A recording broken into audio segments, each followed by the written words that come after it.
di ba? Maraming salamat Ayun. po ulit. Dahil po sa inyo, dahil po sa request ninyo, kaya nandito po kami ni Kim ngayon. So, thank you. Solid ang mga Paolo Abelino bands dito sa Birmingham. Pao, I do understand dumating ka dito like a couple of days ago, di ba? Saan ka na or kayo pumunta? May kasama ko ba? Kahapon pumunta kaming London, naabutan namin yung Pride March. Ayan, inaraw sila, so binigyan sila ng Diyos. Sa Manila, inulan po yung Pride March itong nakaraang linggo, pero napakarami, dahil sa napakarami pong tao, pero I would consider it a very successful event as well. It's alam niyo naman, galing tayo sa Pilipinas na mainit the whole year round. That's true. At nakakapanibago po yung lamig dito. At yung mata ko naninibago. But nag-trending yung takbo niya last time dito sa Birmingham, no? Saan kayo nakaigot? Sa canal ba? Or somewhere like famous canal here in Birmingham?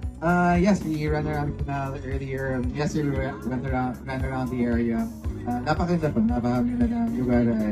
Napakaganda po na na-experience namin first hand, na makita ang buong Birmingham.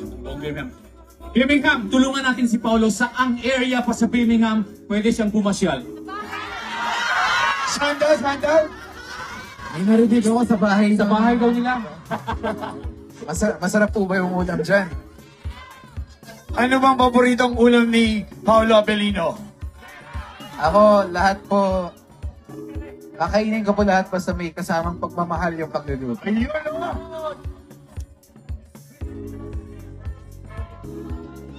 So, handa na ba kayo sa more kilig surprises? Ayun, eto na!